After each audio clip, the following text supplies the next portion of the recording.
বিশিষ্ট Islamic scholar ও প্রখ্যাত আলেমে দ্বীন উপমহাদেশের বিশিষ্ট হাদিস বিশারদ মুফতি কাজী ইব্রাহিমের উপর হামলার তীব্র নিন্দা ও প্রতিবাদে জাতীয় প্রেসক্লাবের সামনে মানববন্ধন করা হয়। আয়োজনে ঢাকাস্থ লক্ষ্মীপুর জেলাবাসী। মোহাম্মদ বেলাল হোসেনের সঞ্চালনায় এবং হাফেজ আনিসুর রহমানের কোরআন তেলাওয়াতের মাধ্যমে মানববন্ধনের কার্যক্রম শুরু করা হয়। উক্ত মানববন্ধনে বক্তব্য রাখেন কাজী ইকবাল, চেয়ারম্যান কাজী ফাউন্ডেশন বাংলাদেশ, ইকবাল হোসেন সুমন, সাধারণ সম্পাদক বৃহত্তর নোয়াখালী গার্মেন্টস এক্সেসরিজ সমবায় সমিতি লিমিটেড, আনিসুর রহমান ভূঁইয়া, আব্দুল আজিজ, হাফেজে আনিস, মোহাম্মদ ইউসুফ, ফজলে আজিম, মাহবুবুর রহমান সহ লক্ষ্মীপুরের বশিকপুরের সর্বস্তরের জনগণ। উপস্থিত বক্তারা বলেন, হামলাকারী আখতারুজ্জামানকে অতি দ্রুত গ্রেফতার করে বিচারের আওতায় আনতে হবে। দ্রুত গ্রেফতার না করলে কাজী ইব্রাহিমের ভক্তবৃন্দ কঠোর কর্মসূচি দিতে বাধ্য হবে।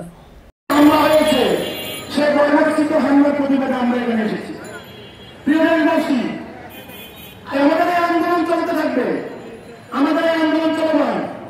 আমরা বর্তমান সরকারকে বলতে চাই, আমরা রাজপথে এসে খুব বেশি দিন হারি নাই। আমরা প্রেসিডেন্টের বিরুদ্ধে রাজপথে নেমেছি, আমরা অধিকার প্রতিস্থাপনের জন্য রাজপথে এসেছি। কাজী ইব্রাহিম সাহেবের উপর হামলা হয়েছে, ওনার চিঠি নেওয়া হয়নি। কেন নেওয়া হয়নি? উনি কি এই দেশের আইনের সুবিধা পাওয়ার লোক নয়? তাহলে আপনারা কেন চিঠি নেবেন না? যারা তার উপর হামলা করেছে আপনার দ্রুত তাকে গ্রেফতার করুন, আপনার তাকে আইনের আওতায় আনেন, নচেত আমরা আবার রাজপথে নেমে আসবো, আমরা আবার আন্দোলন করবো, আমরা প্রতিবাদ করবো। এদেশের কোন আলমকে আমরা আর নির্যাতিত করব না। এই দেশের 90% মুসলমান আছে, কিন্তু এই দেশে আলমরা সবচেয়ে বেশি নির্যাতিত হয়, নিগৃহীত হয়। কেন? আজকে চলতে দিতে পারি না, এটা চলতে দেওয়া যায় না, চলতে দেব না। আমরা আজকে এই প্রতিবাদ মানববন্ধনে আবারও সে প্রতিবাদ জানাচ্ছি। আনন্দের জন্য প্রয়োজনে আবার আমরা রক্ত দেবো, আবার রাজপথে নামবো।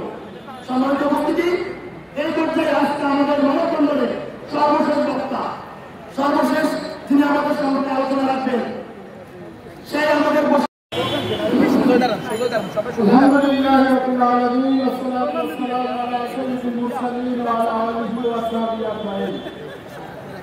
আজ আমাদের মুফতি কাজী ইব্রাহিম সাহেবের জন্য তার প্রতি প্রদর্শিত হামলার প্রতিবাদের এই মানববন্ধনের শ্রদ্ধেয় সভাপতি, উপস্থিত সাংবাদিক ভাইয়েরা, মিডিয়া ব্যক্তিত্ব, প্রিন্ট মিডিয়া, ইলেকট্রনিক মিডিয়া সহ এবং কাজী ইব্রাহিম সাহেবের ভক্ত অনুরাগী যারা আছেন সবার প্রতি আমার সশ্রদ্ধ সালাম, আসসালামু আলাইকুম ওয়া রাহমাতুল্লাহ। আপনারা জানেন গত 13 তারিখ মঙ্গলবার কাজী ইব্রাহিম সাহেবের উপর খান মোহাম্মদ আখতারুজ্জামান কর্তৃক যে গণচিত্র হামলা হয়েছে, আমরা আজকে তার প্রতিবাদ করার জন্য আজকে এখানে উপস্থিত হয়েছি।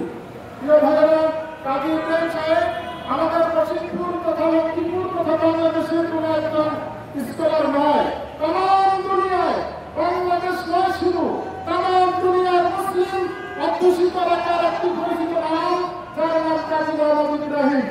এই সাহেবের প্রতি এর আগে 25 সরকার বিভিন্ন সময় অত্যাচার নির্যাতনের কারণে তাকে কারাভোগ করতে হয়েছে, কারাভোগের পরে তাকে চেষ্টা করতে হয়েছে।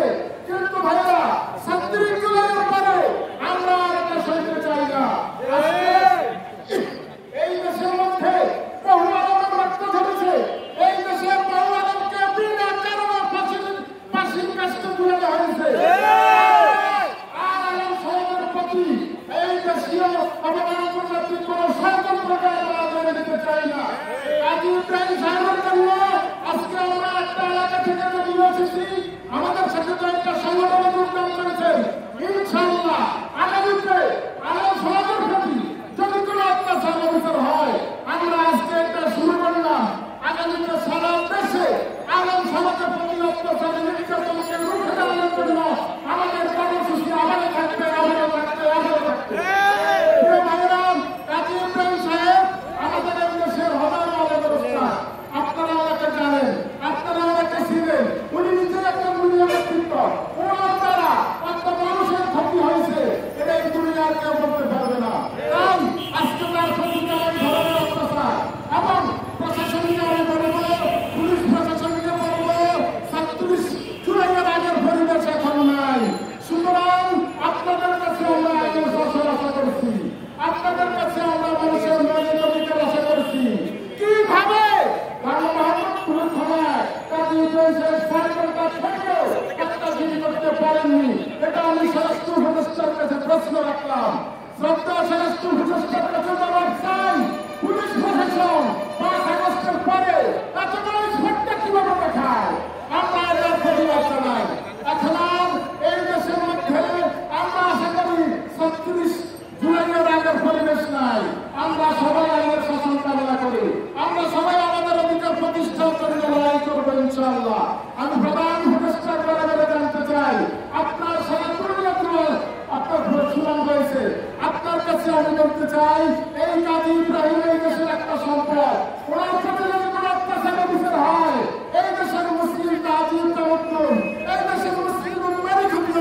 কিন্তু হামলা করেছে, এর প্রতিবাদ জানাই। এই আইনের শাসনের মাধ্যমে এটা একটা জিনিস করার জন্য আজকে সাংবাদিকের মাধ্যমে সারা দেশবাসী তথা দুনিয়ার মুসলিমদের প্রতি আমি জাগরিত হওয়ার জন্য অনুরোধ করছি। আসুন আমরা কাজী ইব্রাহিম ফজলের হামলার প্রতিবাদ জানাবো, আগামীতেও জানাবো এবং হুঁশিয়ার করে দিতে চাই। কাজী ইব্রাহিম সাহেব ব্যক্তি কাজী ইব্রাহিম সাহেব নয়, উনি নিজে একটা ইনস্টিটিউট, উনি নিজে একটা সংগঠন, উনি নিজে লক্ষ কোটি মানুষের হৃদয়ের একটা স্পন্দন। সুতরাং আসুন কাজী ইব্রাহিম ফজলে এই ধরনের হামলা যেন আর না হয়, এটা আমরা সহ্য করবো না। আজকে আমি এখানেই কথা শেষ করছি। সবাই ভালো থাকবেন, আগামীর জন্য দৃষ্টি রাখবেন। আগামী আমরা কে কোনো আলেম, কে কোনো অন্যায়ের বিরুদ্ধে প্রতিবাদ করতে পারে। আজকে এখানে যে সকল সাংবাদিক হয়ে উপস্থিত হয়েছেন তাদের প্রতি ধন্যবাদ জানাচ্ছি। যে সকল সংগঠন আমাদের সাথে একাত্মতা প্রকাশ করেছেন তাদের প্রতি ধন্যবাদ জানাচ্ছি। আগামীতে প্রস্তুতি নেওয়ার জন্য আহ্বান করছি। আল্লাহ হাফেজ। আসসালামু আলাইকুম ওয়া রাহমাতুল্লাহ।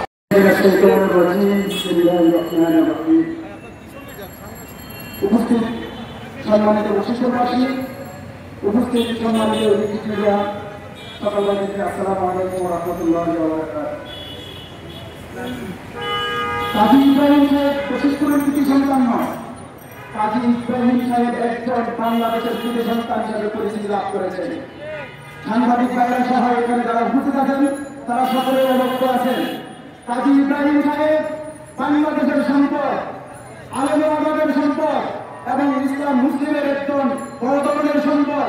এটা আমরা সবাই আন্তরিকভাবে লালন করছি এবং কাজী ইব্রাহিম সাহেবের প্রতি যে অনৈতিক আচরণ এবং যে বর্বরচিত হামলা হয়েছে তার প্রতি আমি তীব্র নিন্দা জানাই এবং যারা এই নিন্দা জানাচ্ছি এবং যারা এই আক্রমণ করেছে তাদেরকে অতি বিলম্বে গ্রেপ্তার করে সুনিশ্চিত হবে এবং আমাদের কাছে এটার একটা ব্যাখ্যা দেওয়া উচিত আমি মনে করি। কাজী ইব্রাহিম সাহেব বাংলাদেশের একটা নক্ষত্র যে অবস্থা আমাদেরকে আলো দেয়, বাংলার মানুষকে সেভাবে আলো দেয়। কাজী ইব্রাহিম সাহেবের বাবা ছিলেন বায়তুল মুকাররমের তৎকালীন আমলের খতিব, আপনাদের সবাই অবগত আছেন। কাজী ইব্রাহিম সাহেব আমরা মনে করি বিশ্বের বরণ্য আলেম এবং কাজী ইব্রাহিম সাহেব হাজারো আলেমের ওস্তাদ এবং বাংলাদেশ আলোচনা এবং ইসলামী চিন্তাবিদের অন্যতম একজন। তাই আপনাদের মাধ্যমে আমরা আবেদন জানাচ্ছি ওনাদেরকে বিশেষভাবে বিচারের আওতায় এনে সুস্থ একটি বিচারের মাধ্যমে এবং আমরা ওনাদের বিচারের সুস্থ তদন্তের মাধ্যমে বিচারের আবেদন জানাচ্ছি। আজকে ইলেকট্রিকের মাধ্যমে জানাচ্ছি আমাদের যে কাজী ইব্রাহিম সাহেবের প্রতি আমরা সবাই একত্রিত হয়েছি। এই একত্রিত হয়ে আমরা আগামীতেও আমরা একত্রিত থাকার অনুরোধ জানিয়ে আমি আমার এখানে বক্তব্য শেষ করছি। আসসালামু আলাইকুম ওয়া রাহমাতুল্লাহি ওয়া বারাকাতুহু। عليكم ورحمة الله وبركاته. نحمد ونصلي على رسوله أما بعد.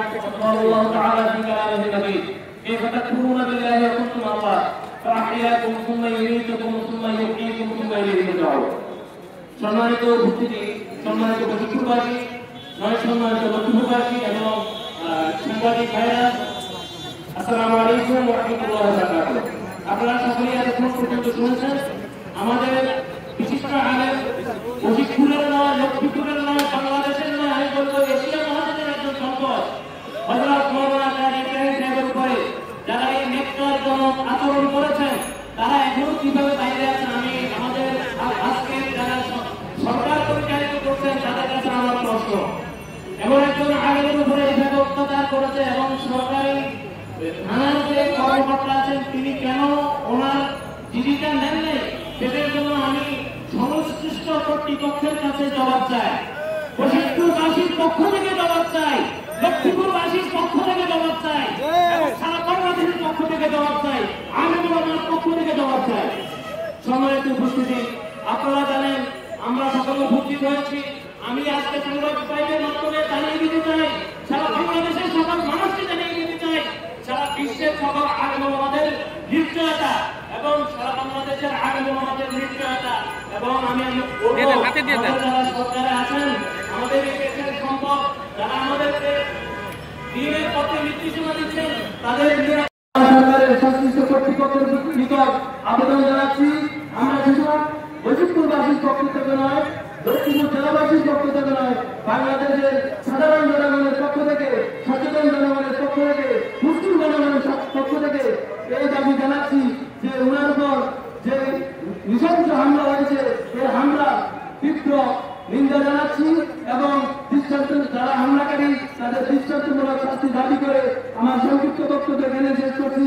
আসসালামু আলাইকুম রহমতুল্লাহ। ধন্যবাদ। কাজী ইব্রাহিমের জন্মভূমি লক্ষ্মীপুর জেলার বশিরপুর গ্রামের পূর্ব বশিরপুর একতা ক্লাবের সভাপতি জনাব মনিসুর রহমান ভূঁইয়া। জনাব মনিসুর রহমান ভূঁইয়াকে সংক্ষেপে আলোচনা রাখার অনুরোধ করছি।